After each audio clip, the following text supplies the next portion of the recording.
되시기를 축복하십니다. 하나님의 은혜로 복받읍시다. 앞으로 더 잘 되길 바랍니다. 아멘. 자, 말씀의 제목을 한번 크게 읽어볼까요? 시작. 예수의 이름으로 미움을 받을 때.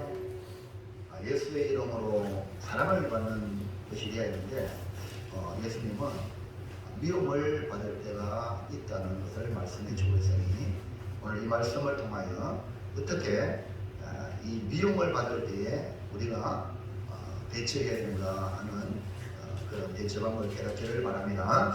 예수님께서 12를 내보내시면서 말씀하시는 것은 단순히 복음 전파의 훈련만이 아니라 장차 멀리 종말을 내다보면서 복음을 전할 때에 일어날 일들을 미리 예고하고 복음이 전파되어 마지막 때는 다시 주님이 오신다는 겁니다. 그러니까 본문을 통해서 예수님의 복음이 온 세상에 전파되고 예수님은 다시 재림할 것이라는 말씀을 하시면서 점점 종말에 관한 말씀을 하고 있는 겁니다.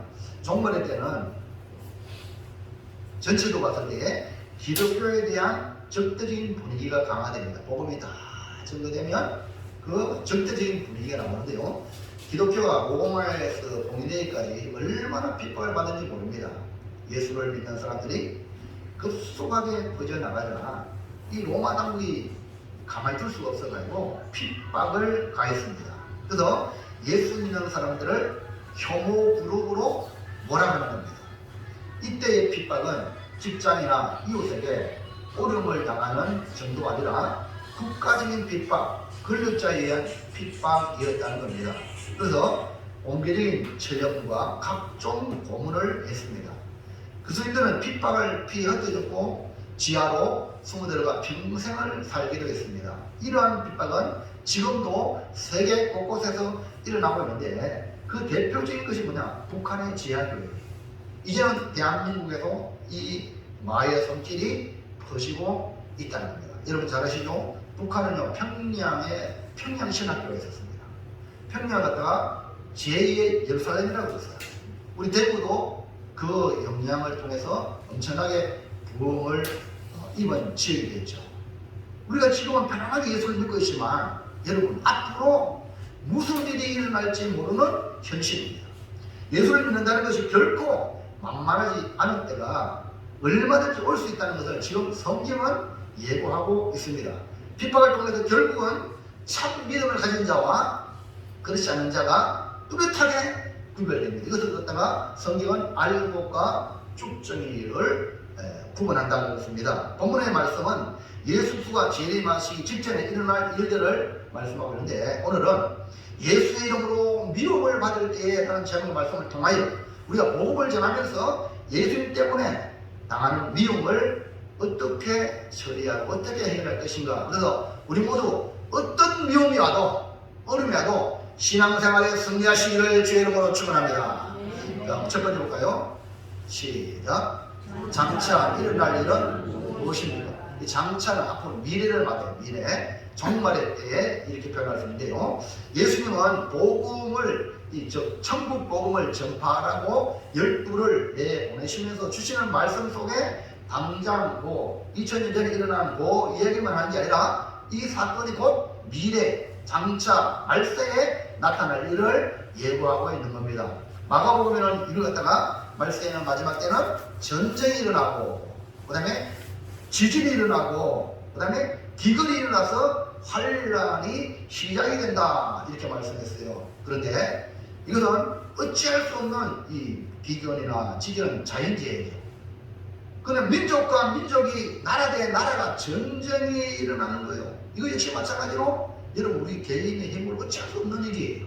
그런데 예수님께서 장차 어떤 일이 일어날 것인가 라고 말씀하고 있는 말씀 속에 우리 개인으로 해나가야 해나가야 돼. 대처해 나갈 일이 있습니다. 그러면 먼저 알아야 될 거 아닙니까? 주님이 말씀해주는 우리의 미래가 어떤가? 1번.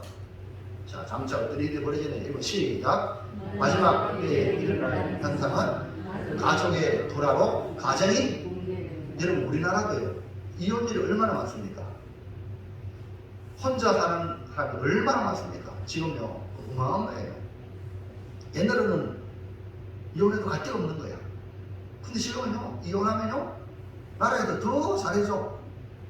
둘이 사는 것보다 더 혼자 다 살기 편한 거예요. 그러니까 가성가자고 있어요. 현실 우리 모습이죠. 근데 예수님은 마지막 때에 이 가족의 불화로 가정이 붕괴된다. 근데 여러분 지금 막 법을 만드는 것 중에 우리가 남자가 결혼해서 한 가정을 이루는데 이제는 그게 가정이 아니라 이제는 남자 결혼해서 가정이 되고 이게 상한 것도 막 앞으로는요 사람하고 동물하고 결혼해서 가정이 돼. 이런 법이 지금 만들어지고 있는 거야. 그럼 정신 바짝 안 됩니까? 여러분 자녀들이 결혼한다고 며느리 들고 왔는데 아들이 또 아들 남자 들고 왔어. 또 딸내미 들고 왔어. 이러면 어떡할 거예요? 완전히 지금 이 가치관의 혼돈이 일어난 시대가 앞으로 일어난단 말입니다. 이 법을 만들면 그렇게 되어지는 거예요. 그래서 외국에는요 그 개한테요 유산을 엄청나게 물려줘가지고 개를 섬기는 사람이 있는 거예요. 그 여러분 지금 그냥 보통 생각해서 그냥 지금 살아가면 안 된다는 거예요. 정신을 바짝 차려야 돼요. 그래서 성경에 답이 다 있거든요. 미래에 대한 말씀을 다 했기 때문에 우리는 어떻게 살아갈 것인가 말씀으로 돌아와야 될 줄로 믿습니다. 근데 여러분 다른 거 바라보지 말고 성경 말씀이 뭐라는가 길을 비워야 돼요. 자, 가족이 불화한다는 건 뭡니까? 가족이 불화하면 가정이 이루어지지 않아요. 그러니까 가정이 붕괴된다는 거예요. 가정이 더 이상 안식처가 될 수 없다는 겁니다. 마지막 때 나타나는 현상은 가족이 더 이상 가족이 아닌 도리어 핍박자, 박해자, 대적이 된다는 거예요. 가족이. 형제는 성경에는요 구약에 어려울 때 이 형제가 있다. 형제는 어려울 때 형제가 필요하다. 이렇게 기록하는데 마지막 때는 정반대라. 가족이 원수야. 이 얼마나 무서운 예언입니까? 마태복음 10장 20절 볼까요? 20절 시작.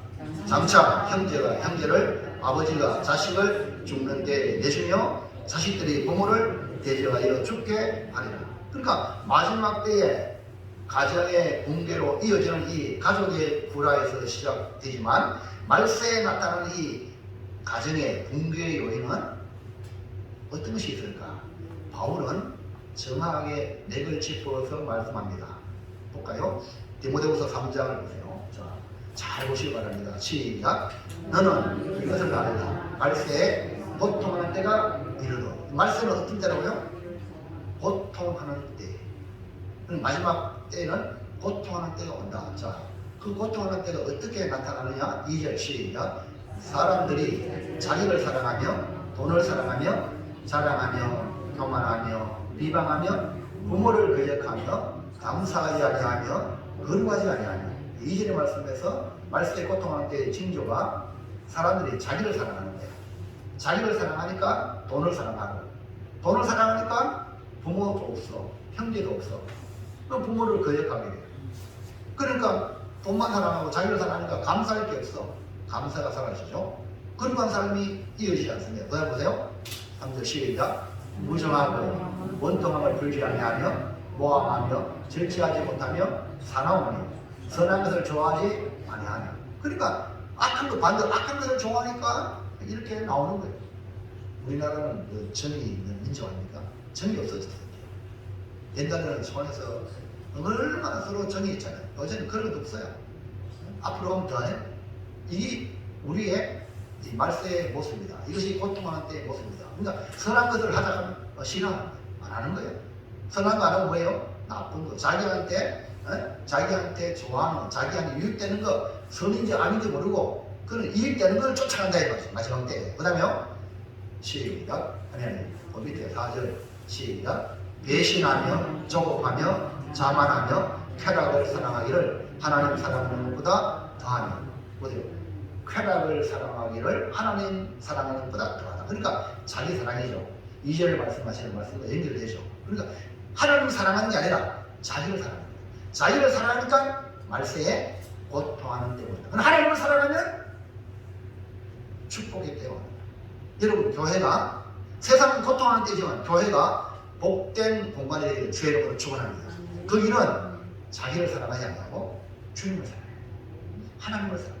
어쨌든 중심 하나님 쪽으로 가면요, 이 교회가요 지상의 천국이 되고 나오게 됩니다. 그러나 교회 안에도 자기 그건 이름은 교회지만 그거는요 고통하는 그런 공간이 될 수밖에 없다.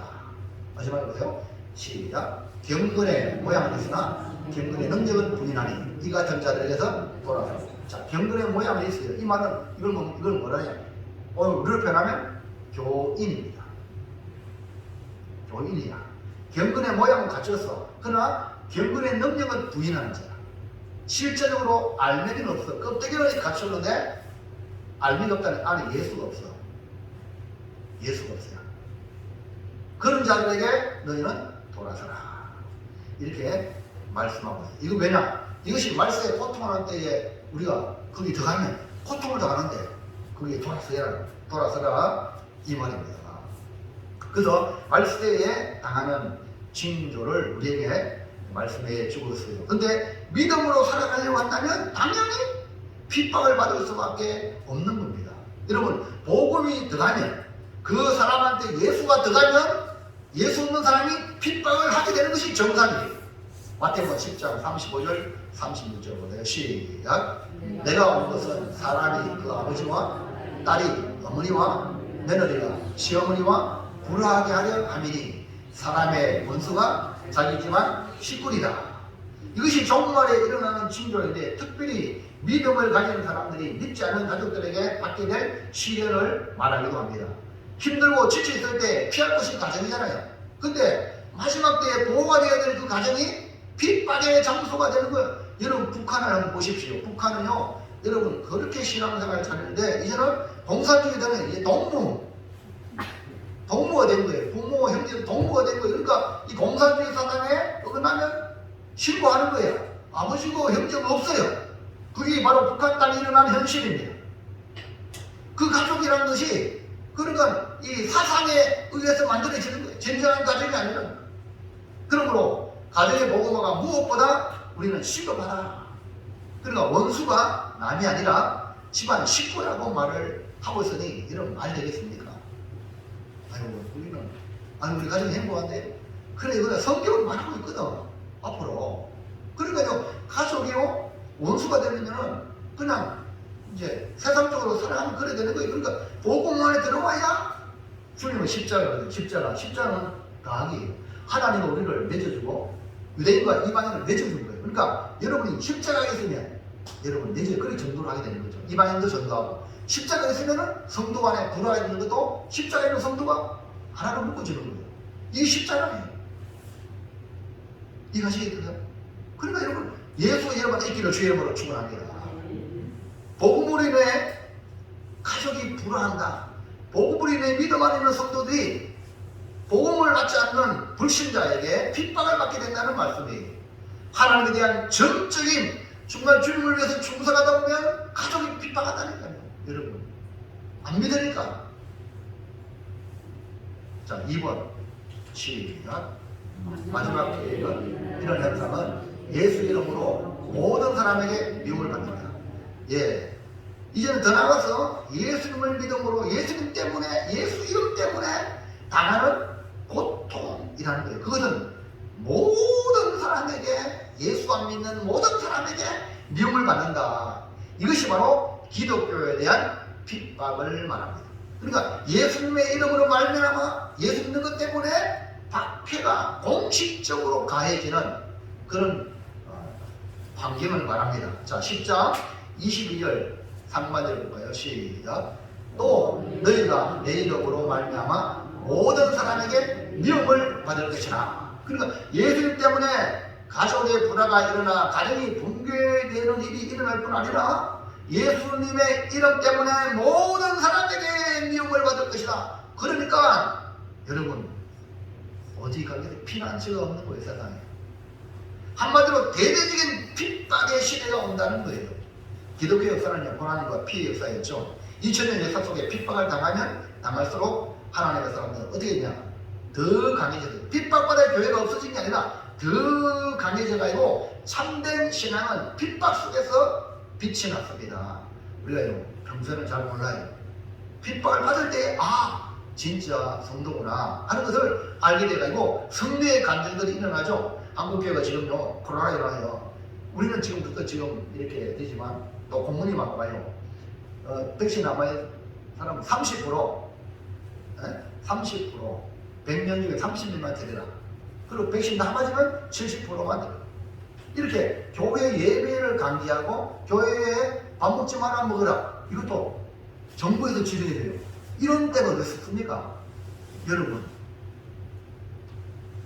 여러분 식당에 안 가셨어요? 저도 오늘 식당에 갔어요. 여기 부천성이어서 어느 목사님이 식사하러 갔는데 아이고 그 난리 났어. 뭐 우리 교회는 식당에 가만히 다 있지요? 없어요. 근데 교회를 그렇게 한다니까? 이게 왜 그래 이게? 여러분 30으로 이해가 됩니까? 근데 여러분 그걸 이해 안 되는데 그냥 받아들이잖아. 백신도 무조건 맞아라. 백신 맞아라. 이거는 없다고 지금 돈에 죽은 사람 맞고 이러니까 이 문제가 있다고 안 맞는 사람 많은 거야. 이런 것도 지금 현재 정상적으로 나라에서 검증하고 이래야 하는데 그냥 무조건 무조건 답이 없으니까 백신을 맞게 하는 겁니다. 오늘 여러분 근데 우리 깨어있는 성도들이 그냥 무방비로 그냥 당하는 길이에요. 그냥 정부에서 그거 한다고 그냥 따라하는 거예요. 이게 지금 교회입니까? 이 교회입니까? 그래 이게 첫 단추 우리가 잘못했거든. 한국교회가 대형교회를 중심하여 분명하게 나라에 이거를 해야 되는데 그냥 뭐 끝나겠지. 지금 앞으로 보세요. 더욱 강화됩니다. 그래 이런 상황에서 교회에 들이는 성도들 이런 사람들 불신자들이 혐오 집단으로 지금 난리를 치고 있어요. 그런데 이런 상황에서 그런 학교이지만 믿음이 더 강화되는 분이 있고 반대로 믿음을 잃어버리는 사람도 있습니다. 경제도 양극화가 심하잖아요. 이 코로나 시국에 잘 되는 게 있고 안 되는 게 있듯이 이 양극화가 심하듯이 믿음도 이렇게 분명히 갈라지는데 오늘 여러분들은 믿음이 강한 성도가 되기를 주의 이름으로 축원합니다. 뜨거운 신앙을 가져야만 이 말세에 이겨나갈 수 있다 이 말입니다. 콘스탄티누스가요 AD 313년 종교의 자유를 선포했잖아요. 이 황제가 환상을 보고 전쟁에 나가서 십자가 깃발을 통해서 승리했잖아요. 그래서 그가 기독교를 공인했습니다. 그러다 보니까 황제가 예수 믿는 것을 공인하고 황제가 예수 믿으니까 거기에 수많은 권력 밑에 하수인들이 예수 믿게 안 믿겠어. 그들을 믿는다고 교회를 막 오는 거예요.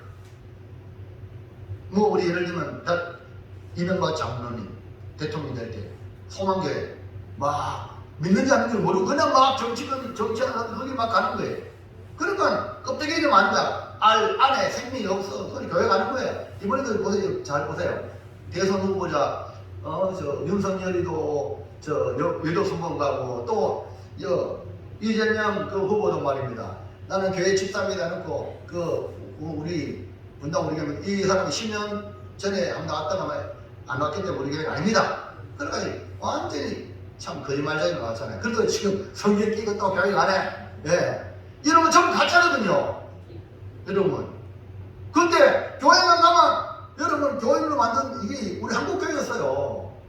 지금 그 앞에 빗발이 오면 이제 알곡은 남고 쭉쭉이는 떨어져 나가는 거예요. 오늘 여러분은 알곡이 되기를 주의 이름으로 축원합니다. 근데 지금 어쩌면 이 코로나 시국에 하나님 흔드는 거예요. 흔드는 거예요. 이 흔들 때에 여러분 믿음 안에 들어오기를 축복합니다. 그러니까 핍박을 받을 때 사실 기독교는 더 꽃이 피고 더 열매를 맺었어요. 기독교 역사를 보면요, 이 3세기 안에 그러니까 로마가 기독교를 공인하기 전에 그 3세기 안에 놀라운 그 핍박 가운데 놀라운 성장을 이루는데 이 초대교회가 7년마다 평균 40%가 성장했다는 거예요. 그러니까 기독교가 불법이다 이렇게 신자들을 무시하고 세상에서 핍박을 가할 때에 성장이 일어난 거예요. 외적인 정도로 보면 교회가 성장이 어려운데 불가능한데 그럴 때 불같이 일어나는 것이 진짜가 일어나는 거예요. 이것이 바로 복음의 능력이에요. 우리 교회 성도들 가운데 또 가족의 핍박 속에서도 여러분 신앙을 더 남편이 안 나올 때 더 신앙 지키잖아요. 더 잘해요. 그러나 다 안 믿는 사람은 그냥 다 안 믿으니까 흘러가다 보니까 이거 신앙의 그 옳고 그런 부분에 분별력이 약한 사람이 얼마나 많습니까? 그러니까 환난의 바람이 혹독히 불어와도 우리 하나님이 주시는 능력으로 승리하시기 바랍니다. 어려울 때일수록 도리어 여러분 자신의 믿음을 견고하게 지키는 지름길이다. 그 둘째, 시작. 예수의 이름으로 미움을 받고 박해를 받을 때에 어떻게 해야 합니까? 예수님께서 12를 내보내시면서 천국 복음을 전하면요, 핍박이 있다 이렇게 말했죠. 이것은 12개만 있는 게 아니라 장차 천국 복음을 전하는 곳마다 일어나는 동일한 현상인데 마지막 때까지 이어진다는 겁니다. 그러면 예수님의 이름 때문에 모든 사람이 미움을 받게 된다고 했는데 그 미움을 받지 않기 위하여 예수 이름 버리고 그냥 보통 사람처럼 살까요? 아니 편하기 좋다고 그냥 사이좋게 지내도록 예수를 포기하고 믿음을 버리고 살아가는 것이 옳을까요? 그거는 천국 복음이 얼마나 좋은지 모르는 사람들이 하는 그런 행동이죠. 예수님의 은혜를 모르는 사람은 세상편에 살아가게 되고 결국 마지막에는 배교, 신앙을 버리는 일이 일어납니다. 그러나 예수님은 천국 복음을 예수님을 통한 천국 복음을 받아들이고 이 천국 복음을 여러분 전하라고 그랬죠. 어떻게 전하라고 말씀했습니까? 어떻게? 그 핍박 가운데 예수 이름을 통해서 핍박을 받고 박해를 받고 미움받을 때 우리는 어떻게 해야 합니까? 주님 말씀해 주셨어요. 1번 시작. 끝까지 견디어 구원의 열매를 거둬야 합니다. 여러분 가장 인내예요. 인내. 신앙생활은요 한마디로 인내예요. 견디지 못하면 끝나는 거예요. 아무리 어려워도 끝까지 견디어 구원의 열매를 거둬야 한다. 예수님은 복음 전파자에게 장차 일어날 일을 말씀하심으로 자기를 무장할 뿐 아니라 복음을 받아들이는 자에게 믿음을 지켜야 한다는 것을 말씀하고 있어요. 천국 복음을 빼앗기지 않도록 하기 위해서 끝까지 견디는 것, 이걸 강조하는데 뭘 견딥니까? 모든 사람에게 미움을 받는 것. 아이고 미움받기 싫어가지고 예수 버릴 거야. 이러면 그건 죽전이겠죠. 그러니까 미움받는 것 끝까지 견뎌내야 한다는 거예요. 여러분 사람은요 사랑받기 위해 태어났죠. 그리고 사랑받음으로 행복합니다. 그리고 또 다른 사람에게 사랑을 줄 때 행복하거든요. 이제 사람이 성숙하면 사랑받는 것에서 이제 사랑을 주는 거예요. 믿음도 똑같아요. 믿음이 어릴 때는 사랑을 많이 받아야 돼요. 그러나 믿음이 성숙하면 이제 사랑을 주는 사람이 되는 거예요. 그러니까 사랑을 받고 사랑을 줄 때 행복합니다. 그런데 모든 사람에게 미움을 받을 때 여러분 얼마나 불행한 일입니까? 얼마나 고통스러운 일입니까? 그것도 예수님 때문에 미움을 받는다면 여러분 행복의 원천 되시는 예수님이기 때문에 끝까지 견뎌내시기를 주의 이름으로 축원합니다. 예수님 때문에 미움받는 거는요 그거는 견뎌내는 거예요. 왜? 우리의 영원한 천국은 행복은 천국에 있습니다. 천국은요 천국 복음을 통해서 얻게 되는 것이지 이 천국 복음을 통해서 천국을 얻었으면 이거 안 뺏겨야 돼요. 안 뺏기기 위해서 끝까지 견디라는 거예요. 자 10장 22절 볼까요? 시작. 또 너희가 내 이름으로 말미암아 모든 사람에게 미움을 받을 것이나 끝까지 견디는 자는 구원을 얻으리라. 이게 끝까지 견디는 자가 구원을 얻는다고 했어요. 구원의 열매를 견뎌야 돼요. 끝까지 견디는 자가 천국을 얻는다. 사람들에게 미움받는 것 이거 기정사실이다. 여러분 미움 안 받으면 예수 믿으면서도 미움 안 받으면 가짜가 될 수 있어요. 여러분 한번 보세요. 누가 제일 미움받고 있습니까? 복음을 전해보세요. 그만 미움받아. 복음을 안 전하면 미움받을 일이 없죠. 아유 여보 왜 예수 믿으세요? 믿음생활 잘하세요. 신앙생활 그러면 안 됩니다. 이러면요 미움받아. 네? 얘기 안 하면 미움 안 받아. 목사도 여러분 좋게 하면 미움 안 받아. 신앙생활 똑바로 하세요 하면 미움받아. 네? 눈 뜨세요 하고 저 얼굴 그러면 그런데 여러분 믿음생활 똑바로 하면은 미움받는 것이 기정사실이다. 예수는 믿음으로 예수 이름 때문에 당연히 미움받는 건 인정하고 견뎌내어 구원을 얻기를 주의 이름으로 축복합니다. 자 마태복음 24장 볼까요? 9절 시작.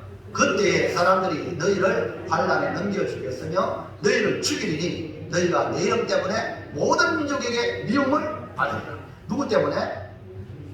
내 이름 때문에. 예수 이름 때문에. 그 다음에 10절 시작. 그때에 많은 사람이 실족하게 되어 서로 잡아주고 서로 미워하겠습니다. 예, 왜? 핍박이 가하니까 믿음의 성도들도 실종하게 돼가지고 저 사람 예수 믿어요, 저 사람 예수 믿어요. 우리 공산주의가 들어왔을 때 일본이 지배할 때에 또 저쪽 영광교회 77명이 순교할 때 그 영광교회 이런 그 교회 성도에게 너 목사 누구야? 목사님 어디야? 장로님 어디야? 권사님 어디야? 해가지고 77명을 잡아가지고 영광 불빛을 엮어가지고 돌멩이다가 돌에다가 바닥에 던져서 영광 불빛처럼 순교당했어요.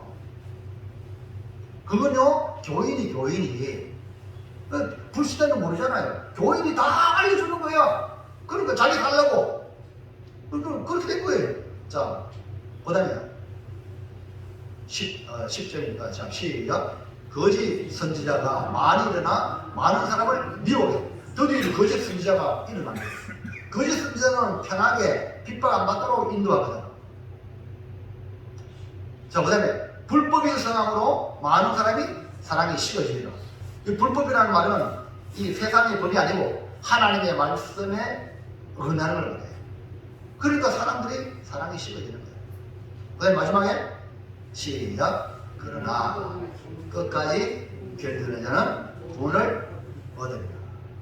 사랑하는 성도 여러분, 우리 끝이 좋아야 됩니다. 아무리 처음 잘해도 용두삼이 안 좋은 거예요. 끝이를 끝까지 우리 예수 의리 지키기만 합니다. 예수를 믿는 거 끝까지 가야 되지. 가다가 3초으로 빠지면 안 돼. 사람이 의리가 있어야 되지. 의리가 있어야 되지. 끝까지. 이런 사람이 바로 주님 기뻐하는 자죠. 그러니까 끝까지 견디려면 쉬운 일이 아니라 대가를 지불해야 돼. 그 대가가 뭐냐? 고난, 시련, 환난, 유혹, 생명의 위협을 받을 수도 있습니다. 그럴지라도 끝까지 견디느냐 구원의 열매를 얻게 된다. 요한복음 15장 18절요. 시작. 세상이 너희를 미워하면 너희보다 먼저 나를 위한 줄 알라. 이 예수님 말씀입니다. 너 세상에서 미워받구나. 힘들지? 그래. 그러나 조금만 생각해봐. 너를 위한 것도 나를 미워하니까. 나가 누구냐? 예수를 미워하니까 성도를 미워하는 거예요. 자, 그 다음 보세요.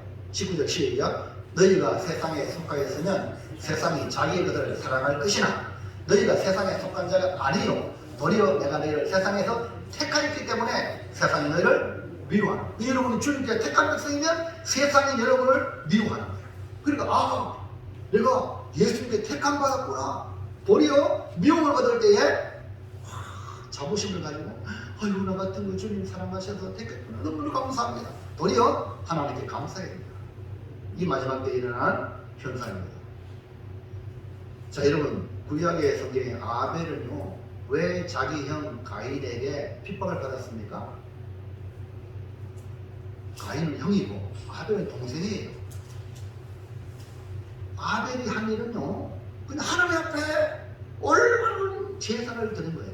하나님이 기뻐하는 그런 제사, 그 양을 가장 1년 된 양을 가장 좋은 하나님께 드린 거예요. 그러니까 형 가인에게 해코지 하는 게 전혀 없어요. 그러니까 죽을 이유가 없어요. 근데 가인이 아벨을 쳐 죽였잖아요. 분명히 하나님은 가인에게 너는 죄의 소원이 있지만 너는 죄를 다스리라. 죄의 소원이 일어나는 거 하나님이 가르쳐줬어요. 가인아, 네가 하나님께 잘못했기 때문에 네 자랑하고 네 드러내기 위해서 했기 때문에 내가 안 받은 거야. 하나님과의 관계지 아벨과의 아무런 관계 아니에요. 그런데 하나님과의 삐뚤이 있기 때문에 동생 하나님과의 관계 좋은 아벨을 돌로 치주는 거예요. 이게 거대한 이 세상의 역사입니다. 그러니까 여러분 가인과에 속하냐 아벨과에 속하냐 지금도 그러고 있어요. 여러분은 아벨과에 속하기를 죄로으로 축원합니다. 가인은요 그 후손이 만드는 것이 바벨론이에요. 바벨론. 그래서 여러분 요한계시록 큰 성 바벨론이 이렇게 무너집니다. 세상의 모든 것이 무너져요. 이것이 다니엘도 이제 다니엘서에 보면 이번에 성탄절날 무너지지 않는 하나님 나라에 대한 설교를 하려고 합니다. 세상의 그 역사는 심상이에요. 근데 뜨인 돌이 발을 치고 완전히 세상의 역사를 무너져 내리고 뜨인 돌로 하나님의 나라가 세워지는 거예요. 그렇기 때문에 마지막 때에 하나님의 백성들을 공격하는 적대 세력이 바로 이 큰 성 바벨론. 직장에서 노골적으로 엄밀하게 압박을 받고 불이익을 받는, 지금도요 코로나 때문에 믿음의 성도들이 직장에서 압박을 받고 불이익을 받는 그런 성도들도 많습니다. 그 성도는 세상 속에서 언제나 소수예요. 껍데기만 그냥 이게 아니라. 그러니까 이유 없이 미움을 당하게 됩니다. 예수 믿는 것 때문에 작은 일도 아무것도 아니라 큰 문제로 확대해가지고 공격의 차도로 만들기도 하고요. 이러한 고난을 당할 때마다 우리는 여러분 나는 어디에 속했는가? 나는 예수님께 속했기 때문에 그렇다. 그러면요 이겨낼 수 있어요.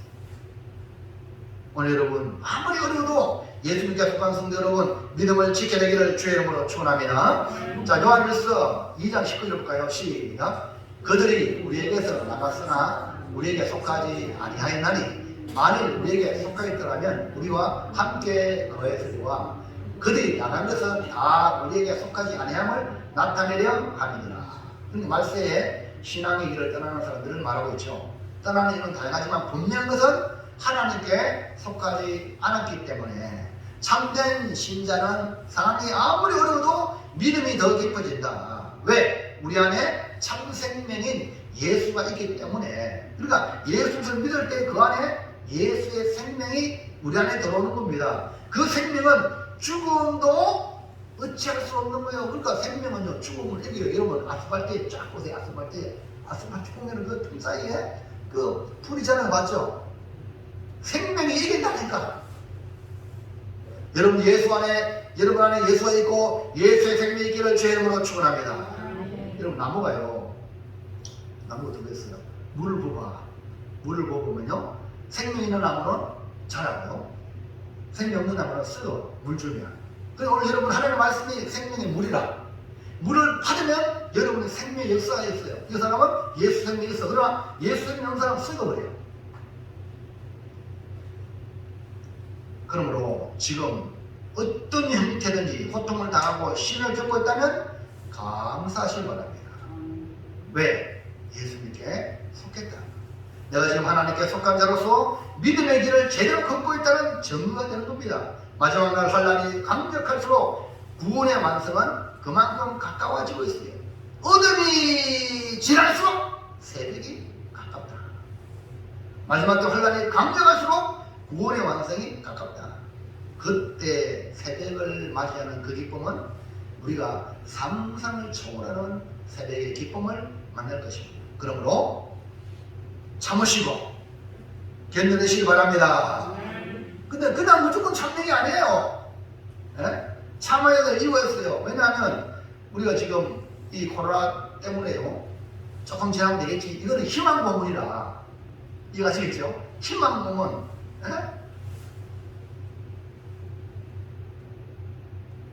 아무런 죄를 가도 지금 백신 맞으면 된다고 했지만 그게 아니잖아요. 그러니까 희망 고문하고 있는 거예요. 근데 예수 안에 있는 이 소망은요 그런 게 아니에요. 참된 소망입니다. 왜? 우리 주님이 다시 오시기 때문에, 하나님 나라가 이 땅에 임하기 때문에. 그러므로 여러분 마지막까지 믿음을 지켜내시기를 주의 이름으로 축원합니다. 자, 그 다음에요 2번 시작. 예수 이름으로 박해와 미움을 받을 때에 복음 전파와 재림을 받아봐야 합니다. 미움과 박해 받을 때에 할 일은 뭐냐? 복음 전파예요. 더 복음이 전파돼요. 그리고 주님의 재림이 가깝다 이 말입니다. 사도행전을 보세요. 예루살렘 교회가 핍박을 받았잖아요. 그러니까 믿는 자들이 막 흩어졌어요. 유대로, 사마리아로, 그 다음에 이방 땅으로. 그래서 이 흩어진 성도들이 안디옥 가가지고, 안디옥 가서 뭐냐? 안디옥 교회를 세운 거예요. 그게 뭐냐? 이방 교회의 모델 교회. 흩어진 믿음의 성도들이 세운 안디옥 교회.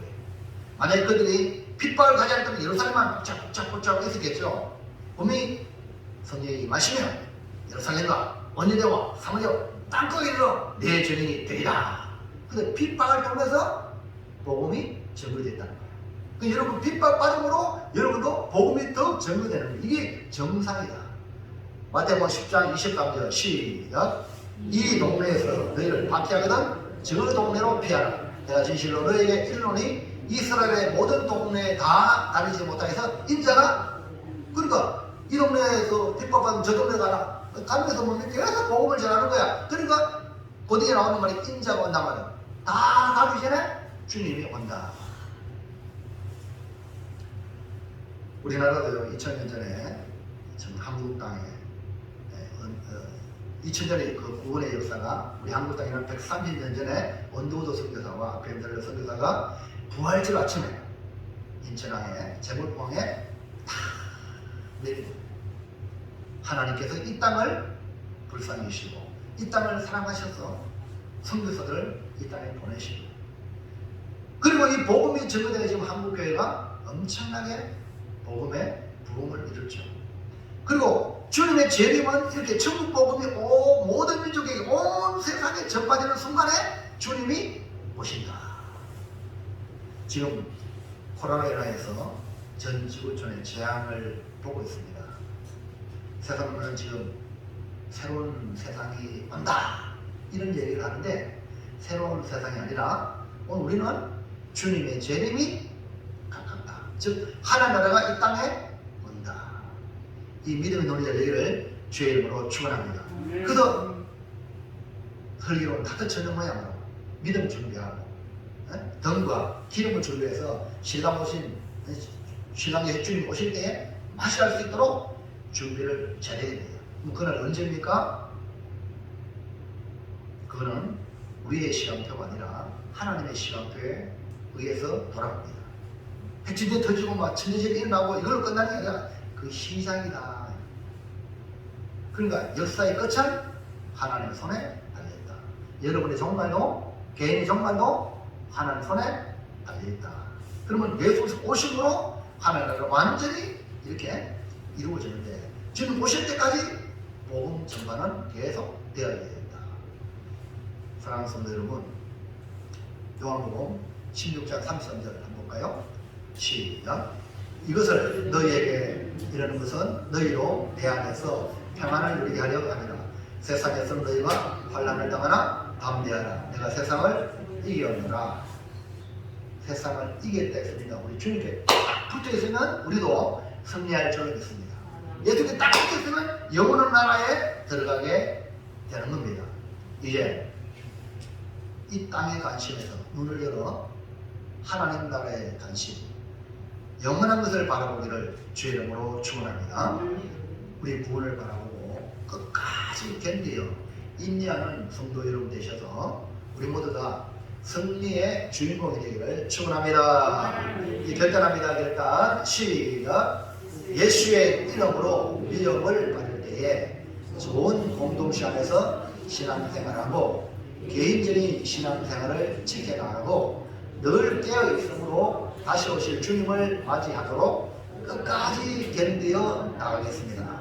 말세지 말에 우리가요 정말 가정이 보게 되고 가정이 부르겠지만 좋은 공동체, 믿음 안에 있는 공동체가 있으면 그게 바로 피난처거든요. 그러니까 마지막 때 이 좋은 교회에 만난다는 거, 좋은 공동체에 만난다는 게 복이거든요. 그리고 또 이걸로 끝나는 게 아니라 개인적인 신앙생활도 잘 하셔야 돼요.